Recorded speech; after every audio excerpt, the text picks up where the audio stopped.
Okay. Good afternoon, ladies and gentlemen. Wow, that is a fuck up, ain't it? Okay. Here we go. Good afternoon, ladies and gentlemen. My name is Alex Post. Most of you know me as the upcoming future Para-Olympian. But today I come to you with some unfortunate news. I also come to you today to ask for your support. Several months ago, there was a situation that had occurred. This situation occurred was a friend of mine named Dre Hunter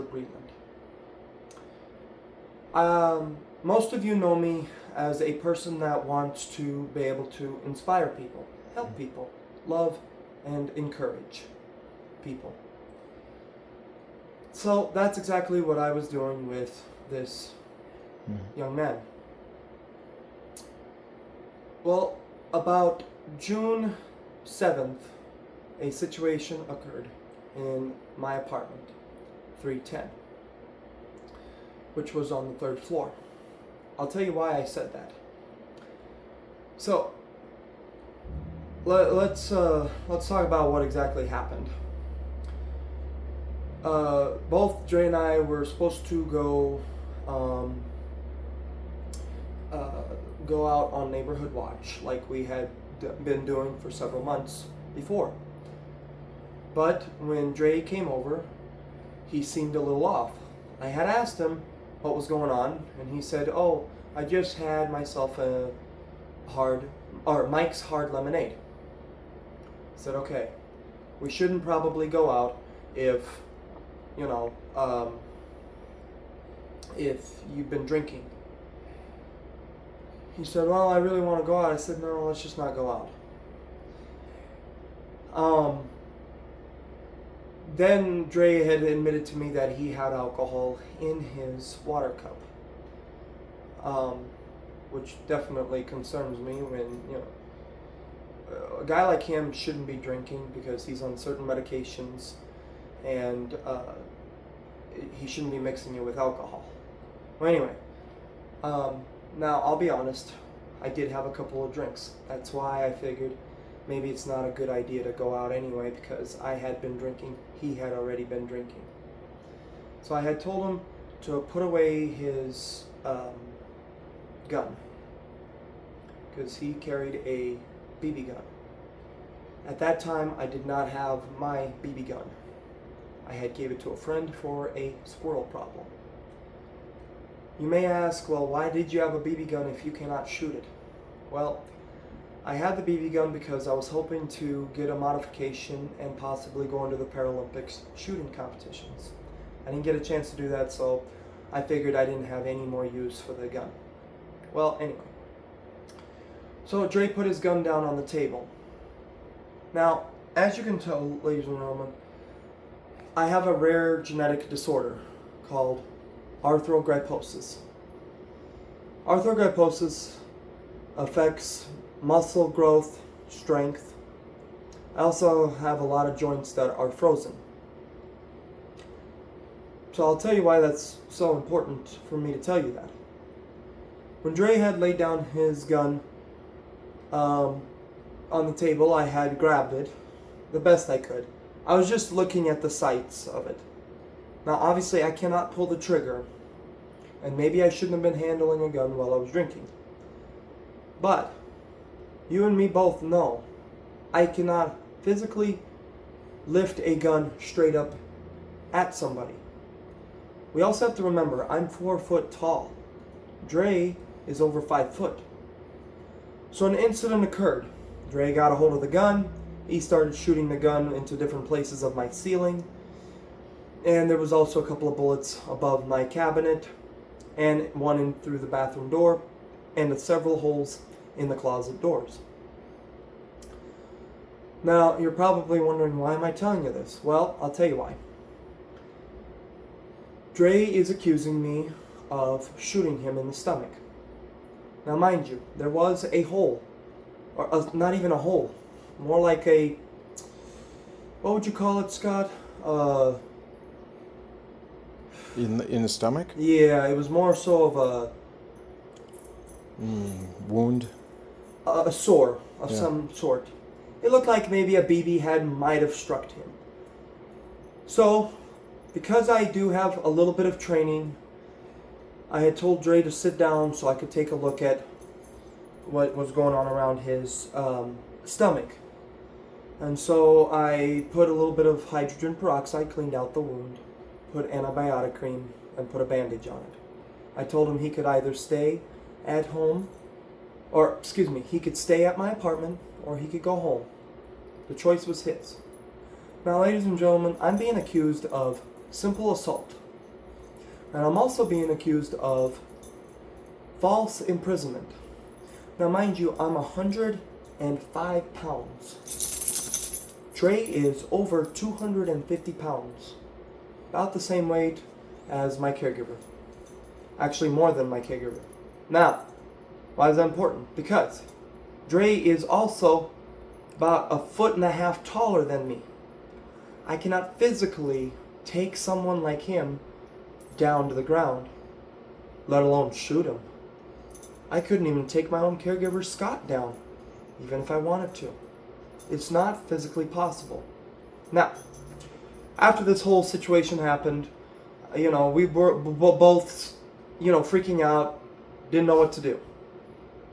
Anybody would do that. They'd freak out. So we just slept it off, went about our day for the next several weeks. Dre started complaining about stomach issues, or pains. Dre had gone to the hospital in Clear Lake. They had said, well, you have a bowel obstruction and a couple of other issues with your bowels. Okay, so they did some scans. They did all that. He calls me and says, they found a pellet in my stomach. Thinking to myself, well, that's concerning. How did it get there?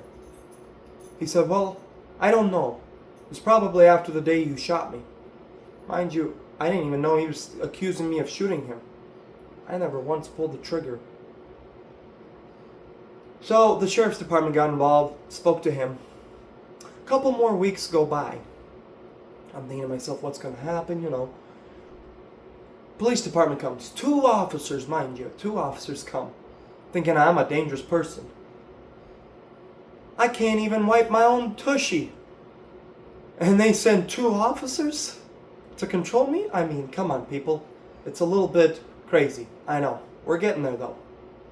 So, Officer Hart from the Brookings Police Department of South Dakota decides to question me.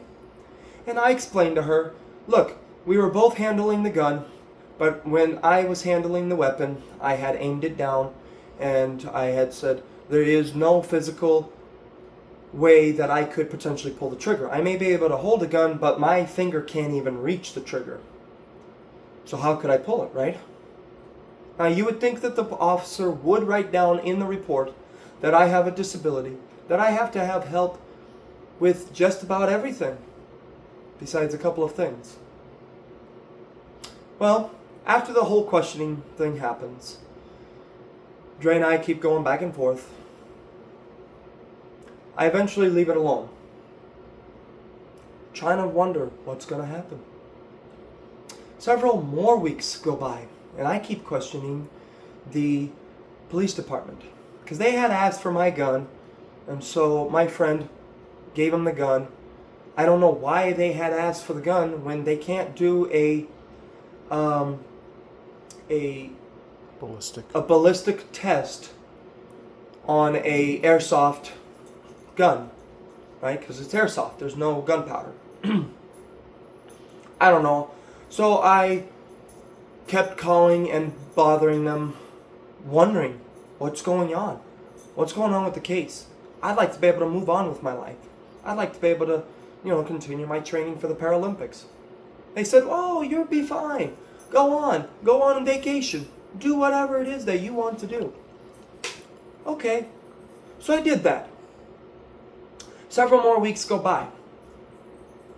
I find my name in a warrant list that says Alex Post has an arrest warrant for him for simple assault and false imprisonment. Now that worries me, of course, but I contacted my lawyer the next day, and he said, hey, just turn yourself in, get a PR bond, get out, figure it out from there, Okay, so we're now this happened all the way in June, we're all the way in August now. I went to jail a day and a half ago. Worst experience ever. I'll tell you why it was the worst experience ever. I turn myself in. I get processed. They know that I have a disability, all this. Now, mind you, I haven't eaten since the night before. I just went straight to the sheriff's department the next day, turned myself in thinking, they told me, it'll be 15, 20 minutes. They told that to my caregiver. So they put me in a cell about 11:30. They throw a couple of blankets folded up on the bed. And they figure, okay, he's good to go. Lock the door, pretty much throw away the key. So I sat there wondering what's going on. And they've got the air running in the cell. Now, with arthrogryposis, we have people that have genetic disorders like this have a hard time circulating blood. I can be cold 1 minute, hot the next. I was freezing, freaking out, crying my eyes out. And I'm a 24-year-old man. You'd think I'd be able to handle it, but no. I didn't know what was going to happen. No one checked on me for 6 hours. No food, no water. I had to go to the bathroom really bad. Now, normally I'd use a stick to be able to go use the restroom, or my caregiver would help me. Obviously, I can't have those things in the jail cell. My caregiver had come in and had said, hey, could I check on him for at least 5 minutes? No, you may not check on him. Mind you, we're going on hour number 5. So I fold up my glasses and I try my hardest to try to press that button on the wall. I could barely reach it. I was fortunate enough that I even was able to reach it. I said, hey, could I get someone to come and help me use the restroom? Yeah, we'll send someone there. No one came for an hour. Now I had to go pee for a long time. My kidneys were starting to hurt. I hadn't taken my pills. I hadn't eaten. I hadn't even drank water. Those are multiple violations of the ADA laws. No one cared. I still can't sleep to this day after that night, or after that day, after what they did to me. So, someone finally rings into the little microphone thing in my cell and says, hey, you got a PR bond. Okay, cool. I was praying and hoping that I would get out that day. It was the scariest experience. I never want anybody to go through something like that. Now, mind you, all of this happened in Brookings, South Dakota. So, anyway, they tell me, you're getting out. Cool. Officer steps in. He opens the door and he says, hold on a minute. There's a couple of restrictions with this. What do you mean there's restrictions with this? Now, mind you, I haven't been charged with anything but those 2 charges that I have told you about. He says, well, you have to go to a 24/7 alcohol sobriety test. Twice a day, costs $3 a day. Now, I'm on a fixed income. I barely work because it's very hard on me, and I just don't get the hours that I need. Also because I can't work a ton due to the fact of the insurance and my Social Security losing it. So I can't do that. I only make about $900 a month. In our day and age, it is very difficult to live off of $900. Very difficult. And $145 off of food stamps? It's horrible. But beside the point. So they expect me to go in 6 to 9 every morning and every evening, 6 to 9. Now, mind you, I have a caregiver about 50 hours a week. But here's the situation. With my disability, I can't walk a ton. I really can't take my chair everywhere. And they expect me to get there between 6 and 9 a.m. and 6 and 9 p.m. They're not willing to work with me. And I can't afford the home test kit. So I've been going in every single day. There's a no contact order, and I'm not allowed to own or have a firearm as of right now. Which doesn't make any sense to me. You would think all the evidence would show that I cannot physically do what they are saying. Well, here's the catch, folks. I read through the report. Officer Hart decided to negligently keep out my disability out of the report. My own caregiver read the report, didn't you? Mm-hmm. Yep. It had nothing with my disability. It just said, oh, Alex did this, Alex did that. It said that I put the gun in my mouth and pulled the trigger. Tell me, in your mind, picture that in your mind. How can I do that? How? How? I can't even raise my arms past this point. How? Don't know. The DA doesn't even have all the information. And they're just slamming me with the book. The judge hasn't read all of it. And they're slamming me with the book. They don't know how I was treated in the jail. I got out at 6 p.m. that evening. My caregiver had waited all day for me, worried for me, scared. Didn't know if I was getting the proper care. I mean, that just tells you that my caregiver cares more about me than those deputies. I mean, what has our world come to? When they throw a person with a disability, knowing that he has done nothing wrong, into a jail cell and just threw away the key. It's pretty sad. I know.